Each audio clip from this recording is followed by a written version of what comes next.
আচ্ছা, ভাবুন তো, আপনার অতি পরিচিত কোনো জায়গা যদি হঠাৎ করে বিভীষিকা হয়ে দাঁড়ায়। আজ আপনাদের নিয়ে যাব বাঁকুড়া জেলার এক নিভৃত গ্রামে, যেখানে এক বিশাল মাঠের মাঝে দাঁড়িয়ে আছে পুরনো এক বয়েজ স্কুল, যে স্কুলের সামনে দিয়ে দিনের বেলাতেও মানুষ ভয়ে কথা বলতে ভুলে যায়। আজ শোনাবো সেই স্কুলের এক কঠোর শিক্ষিকা আর এক অভিশপ্ত রাতের কাহিনী, যার রেশ ছড়িয়ে পড়েছিল এক অসুস্থ যুবকের জীবনেও। বন্ধুরা, এই এক একটি গল্প আপনাদের সামনে ফুটিয়ে তুলতে আমাদের অনেক রাত জেগে কাজ করতে হয়। আমরা চাই আপনাদের একটু আনন্দ দিতে, একটু রোমাঞ্চ দিতে। আমাদের এই ছোট টিমটির পাশে যদি আপনারা না দাঁড়ান, তবে আমাদের পথ চলা এখানেই থমকে যাবে। আপনাদের একটি লাইক আমাদের অনেক উৎসাহ দেয়, তাই দয়া করে আমাদের ভিডিওটিতে একটি লাইক দিন এবং আমাদের পরিবারে যোগ দিতে চ্যানেলটি সাবস্ক্রাইব করে বেল আইকনটি টিপে দিন। আপনাদের একটুখানি ভালোবাসা ছাড়া আমাদের আর কোনো সম্বল নেই। বাঁকুড়া জেলার লালমাটির দেশে গ্রামগুলো যেন এক একটা নিঝুম দ্বীপ। শাল আর মহুয়ার বনের ভেতর দিয়ে লাল ধুলোর রাস্তা চলে গেছে বহুদূর। এই গ্রামের শেষ প্রান্তে বিশাল এক জনমানবহীন মাঠের ঠিক মাঝখানে দাঁড়িয়ে আছে পুরনো সেই বয়েজ স্কুল। ব্রিটিশ আমলের লাল ইটের দালান, গায়ে শ্যাওলা ধরে কালচে হয়ে গেছে। দিনের বেলাতেও সেই স্কুলের করিডর দিয়ে হাঁটলে বুকের ভেতরটা কেমন জানি কেঁপে ওঠে। স্থানীয় লোকজনের বিশ্বাস, এই স্কুলের দেয়ালে দেয়ালে এমন কিছু ইতিহাস চাপা পড়ে আছে যা সাধারণ মানুষের সহ্য ক্ষমতার বাইরে। বিশেষ করে বিকেলের আলো যখন ম্লান হয়ে আসে, তখন স্কুলের সেই বিশাল মাঠ থেকে ফিসফিসানি শোনা যায় বলে অনেকে দাবি করেন। এই স্কুলের ত্রাস ছিলেন সাবিত্রী দেবী। ওনার বয়স ছিল 60-এর কাছাকাছি। খাড়া নাক, তীক্ষ্ণ দৃষ্টি আর হাতে সব সময় থাকতো একটা মোটা বেত। ছাত্ররা তাকে জম বলে ডাকত। গত 25 বছর ধরে তিনি এই স্কুলে অঙ্ক পড়িয়েছেন। তার ক্লাসে পিনপতন নিস্তব্ধতা থাকত। রিটায়ার করার আর মাত্র 2 মাস বাকি ছিল তার, কিন্তু নিয়তির লেখা ছিল অন্য কিছু। সেদিন ছিল ভ্যাপসা গরমের এক দুপুর। ক্লাস 9-এর বি সেকশনে অঙ্ক করাচ্ছিলেন তিনি। হঠাৎ পিছন থেকে কে যেন একটা কাগজের বল ছুঁড়ে মারল। বলটা ঠিক ওনার কাঁধে গিয়ে লাগল। সাবিত্রী দেবী থমকে গেলেন। তার সারা শরীর রাগে কাঁপতে শুরু করল। তিনি চিৎকার করে বললেন, কে করেছিস? সামনে আয়। পুরো ক্লাস স্তব্ধ, কেউ মুখ খুলল না। এই নিস্তব্ধতা ওনাকে আরও পাগল করে তুলল। তিনি এক একজনকে বেত দিয়ে মারতে শুরু করলেন, কিন্তু অপরাধী ধরা পড়ল না। অতিরিক্ত রাগ আর উত্তেজনায় ওনার ব্লাড প্রেশার হুট করে বেড়ে গেল। বুক চেপে ধরে তিনি ক্লাসের মেঝের উপর লুটিয়ে পড়লেন। ছাত্ররা ভয় পেয়ে চিৎকার করে উঠল, কিন্তু কয়েক মিনিটের মধ্যেই সব শেষ। সাবিত্রী দেবী সেই ক্লাসরুমেই শেষ নিঃশ্বাস ত্যাগ করলেন। সেই থেকে ওই ক্লাসরুমটি বন্ধ করে দেওয়া হয়। রটে যায় সাবিত্রী দেবীর আত্মা আজও ওই ঘরে বেদ হাতে অপরাধীকে খুঁজে বেড়ায়। বছরখানেক পর সেই স্কুলে ভর্তি হলো শুভম। লাজুক আর শান্ত স্বভাবের ছেলে। সে জানত না এই স্কুলের ইতিহাস। একদিন টিফিনের পর থেকেই শুভমের শরীরটা কেমন জানি করতে লাগলো। প্রচণ্ড জ্বরের ঘোরে তার মাথা ঘুরছিল। ক্লাসের স্যার তাকে বললেন, শুভম, পাশের কোনো একটা ফাঁকা ঘরে গিয়ে একটু বিশ্রাম নাও বাবা। শুভম টরতলেতে করিডর দিয়ে এগিয়ে চলল। সে জানত না কোন ঘরটা অভিশপ্ত। ভুল করে সে ওই নম্বর 4 ক্লাসরুমের তালা খুলে ভেতরে ঢুকল, যেটা সাবিত্রী দেবীর মৃত্যুর পর থেকে কার্যত পরিত্যক্ত ছিল। ঘরে ঢোকার সাথে সাথেই এক অদ্ভুত শীতল হাওয়া তাকে গ্রাস করল, কিন্তু জ্বরের ঘোরে সে কিছু বুঝতে পারল না। কোনায় রাখা একটা পুরনো বেঞ্চে সে শুয়ে পড়ল।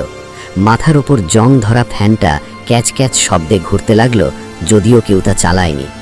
শুভম গভীর ঘুমে তলিয়ে গেল। এদিকে ছুটির ঘণ্টা পড়ল। স্কুলের কেয়ারটেকার অশোক প্রতিদিনের মতো সব ঘর চেক করতে এলো। অশোক মানুষটা একটু অলস প্রকৃতির। 4 নম্বর ঘরের দরজা আধ খোলা দেখে সে বাইরে থেকেই এক ঝটকায় তালা মেরে দিল। অন্ধকার ঘরে শুভম যে এক কোণায় পড়ে আছে তা তার নজরেই এলো না। অশোক বিড়বিড় করে বলতে বলতে চলে গেল, কালী পুজো আসছে, আজকে আবার তাসের আড্ডা জমে উঠবে। রাত বাড়ার সাথে সাথে আবহাওয়ার পরিবর্তন শুরু হলো। বাঁকুড়ার শান্ত আকাশ হঠাৎ রুদ্রমূর্তি ধারণ করল। ঝড়ো হাওয়া আর মেঘের গর্জনে শুভমের ঘুম ভেঙে গেল। চারপাশ ঘুটঘুটে অন্ধকার। সে বুঝতে পারল না সে কোথায় আছে। যখন তার মনে পড়ল সে স্কুলে আছে, সে ভয়ে চিৎকার করতে শুরু করলো। কিন্তু জানালার বাইরে অঝোর ধারায় বৃষ্টি পড়ছে। তার গলার আওয়াজ সেই বৃষ্টির শব্দের কাছে হার মেনে গেল। হঠাৎ শুভমের মনে হলো সে ঘরের ভেতর একা নেই। অন্ধকারের এক কোণ থেকে কেউ যেন তাকে নিবিড়ভাবে লক্ষ্য করছে। একটা ছায়া, লম্বাটে গড়ন, হাতে যেন একটা লাঠির মতো কিছু। শুভম কাঁপতে কাঁপতে বলল, কে কে ওখানে? কোনো উত্তর এলো না। শুধু একটা শুকনো খকখকে কাশির শব্দ শোনা গেল, ঠিক যেমনটা সাবিত্রী দেবী করতেন। ঘরের তাপমাত্রা হিমাঙ্কের নিচে নেমে গেল। শুভম দেখল জানালার কাঁচগুলো একা একাই কাঁপছে। সেই ছায়াটা ধীরে ধীরে শুভমের দিকে এগিয়ে আসতে লাগলো।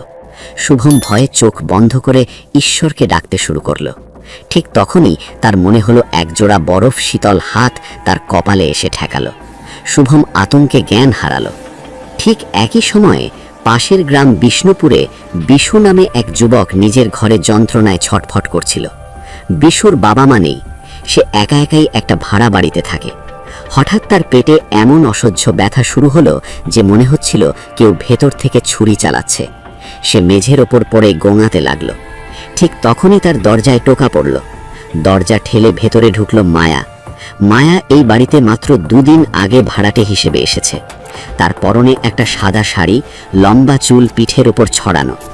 মায়ার চাহনি ছিল অদ্ভুত শান্ত, কিন্তু চোখের মণিগুলো যেন স্থির। মায়া বিশুর পাশে বসে তার মাথায় হাত রাখল। আশ্চর্যের বিষয়, মায়ার হাতের স্পর্শ ছিল বরফ শীতল। বিশু যন্ত্রণার মাঝেও চমকে উঠল। মায়া খুব নিচু স্বরে বলল, ভয় নেই বিশু, আমি আছি তো। মায়া যেন জানত বিশুর কি হয়েছে। সে নিজে থেকেই একটা ট্যাক্সি ডাকলো এবং বিশুকে প্রায় পাঁজাকোলা করে গাড়িতে তুলল।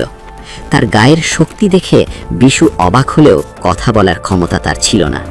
হাসপাতালে নিয়ে যাওয়ার পর ডাক্তাররা দ্রুত পরীক্ষা শুরু করলেন। ডাক্তার চ্যাটার্জি রিপোর্ট দেখে চমকে গেলেন। বিশুর গলব্লাডারে ইনফেকশন হয়ে পাথর হয়েছে এবং তা ফেটে যাওয়ার উপক্রম। তক্ষুনি অপারেশন না করলে তাকে বাঁচানো সম্ভব নয়। বিশু অপারেশন থিয়েটারে যাওয়ার আগে দেখল মায়া করিডোরে দাঁড়িয়ে আছে। মায়া তাকে দেখে হালকা হাসল। সেই হাসিতে কোনো আনন্দ ছিল না, ছিল এক অদ্ভুত আশ্বাস। অপারেশনের সময় বিশু অ্যানেস্থেসিয়ার ঘোরে এক অদ্ভুত স্বপ্ন দেখল। সে দেখল সে একটা পুরনো ক্লাসরুমে আটকা পড়ে আছে, আর এক বৃদ্ধা শিক্ষিকা তাকে অঙ্ক করাচ্ছেন। শিক্ষিকা তাকে বলছেন, ভয় পাস না, এবার তুই ভালো হয়ে যাবি। অপারেশন সফল হলো।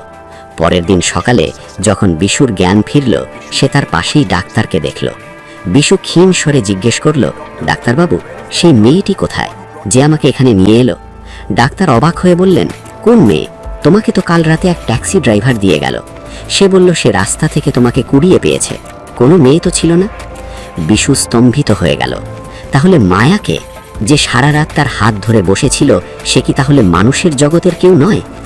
বিশু যখন বাড়ি ফিরল, সে দেখল মায়ার ঘরটা তালাবদ্ধ। বাড়িওয়ালা জানালো ওই ঘরে কোনো মায়া নামের মেয়ে কোনোদিন ছিলই না। পরের দিন সকালে স্কুলের কেয়ারটেকার অশোক 4 নম্বর ঘরের তালা খুলতেই দেখল শুভম অজ্ঞান হয়ে মেঝেতে পড়ে আছে। তাকে দ্রুত উদ্ধার করে সুস্থ করা হলো। শুভম যখন জ্ঞান ফিরল, সে শুধু একটা কথাই বলছিল, ম্যাম আমাকে মারেননি, ম্যাম আমাকে চাদর দিয়ে ঢেকে দিয়েছিলেন। তদন্ত করে দেখা গেল সেই রাতে স্কুলে প্রবল শীত ছিল, কিন্তু শুভম যখন উদ্ধার হয় তখন তার গায়ে একটা পুরনো আমলের শাল জড়ানো ছিল। যে শালটা ছিল ঠিক সাবিত্রী দেবীর সেই প্রিয় শালটার মতো, যা তিনি সারাক্ষণ কাঁধে রাখতেন। গ্রামের বড়রা বলতে শুরু করলেন, সাবিত্রী দেবী হয়তো রাগী ছিলেন, কিন্তু শিক্ষক হিসেবে তিনি কোনো ছাত্রের ক্ষতি হতে দেননি। শুভমকে বাঁচাতে তিনি ফিরে এসেছিলেন। কিন্তু বিশুর সাথে ওনার কি সম্পর্ক? খোঁজ নিয়ে জানা গেল এক চাঞ্চল্যকর তথ্য। সাবিত্রী দেবীর নিজের কোনো সন্তান ছিল না, কিন্তু অনেক বছর আগে তার একটা ভাই ছিল যে অকালে মারা গেছিল। সেই ভাইয়ের চেহারার সাথে বিশুর অদ্ভুত মিল আছে। হয়তো নিজের অপূর্ণ মমতাটুকু দেওয়ার জন্যেই তিনি বিশুর জীবনে মায়া হয়ে এসেছিলেন। বাঁকুড়ার সেই স্কুল আজও দাঁড়িয়ে আছে। 4 নম্বর ক্লাসরুমটি এখন আর কেউ ব্যবহার করে না, কিন্তু আজও কোনো ছাত্র বিপদে পড়লে বা অসুস্থ হলে সেই ঘরের দরজাটা নাকি আপনিই খুলে যায়। লোকমুখে শোনা যায়, রাতে যারা সেই মাঠ দিয়ে হাঁটে তারা আজও শুনতে পায় ব্ল্যাকবোর্ডে চকের খসখস শব্দ। সাবিত্রী ম্যাম হয়তো মরেও মরেননি, তিনি রয়ে গেছেন তার ছাত্রদের মধ্যে, কখনো শাসনের বেত হাতে, আবার কখনো মায়ার শীতল পরশ হয়ে। রহস্যগুলো এভাবেই বেঁচে থাকে লাল মাটির ধুলোয়। কিছু প্রশ্নের উত্তর আমরা বিজ্ঞান দিয়ে খুঁজি, আর কিছু উত্তর মিশে থাকে অন্ধকার করিডোরের শেষ প্রান্তে। বন্ধুরা, শুভম আর বিশুর জীবনের এই অদ্ভুত সংযোগ আমাদের চোখ আঙুল দিয়ে দেখিয়ে দেয় যে এই পৃথিবীর বাইরেও এমন অনেক কিছু আছে যা আমাদের সাধারণ বুদ্ধির অতীত। সাবিত্রী ম্যাম কি সত্যিই প্রেতাত্মা ছিলেন, নাকি এক অতৃপ্ত মাতৃত্বের ছায়া? আপনাদের কি মনে হয়? শুভমের সেই ঝড়ো রাতে কাটানো আতঙ্ক আর বিশুর অসহ্য শারীরিক যন্ত্রণা, এই দুয়ের মাঝে কি সত্যিই কোনো অদৃশ্য সুতো ছিল? সাবিত্রী ম্যাম কি সত্যিই তার অপমানের প্রতিশোধ নিচ্ছিলেন, নাকি মায়ার ছদ্মবেশে তিনি বিশুকে নতুন জীবন দিতে চেয়েছিলেন? কিছু প্রশ্নের উত্তর হয়তো অজানাই থেকে যায়, যেমনটা রয়ে গেছে পাহাড়পুরের সেই অভিশপ্ত ক্লাসরুমের অন্ধকার কোণে। বিশুর অপারেশন তো হয়ে গেল, কিন্তু মায়ার সেই রহস্যময় চাহনি আজও অনেক রহস্যের ইঙ্গিত দেয়। আপনাদের কি মনে হয়, মৃত মানুষের অতৃপ্ত আত্মা কি সত্যিই পারে আমাদের জীবনে প্রভাব ফেলতে? আমাদের কমেন্ট করে অবশ্যই জানাবেন। কমেন্ট করে আমাদের জানান। এই গল্পটি আপনাদের ভালো লাগলে শেয়ার করতে ভুলবেন না। দেখা হবে পরবর্তী ভিডিওতে নতুন কোনো হাড় হিম করা কাহিনীর সাথে। ততক্ষণ সাবধান থাকুন, সতর্ক থাকুন।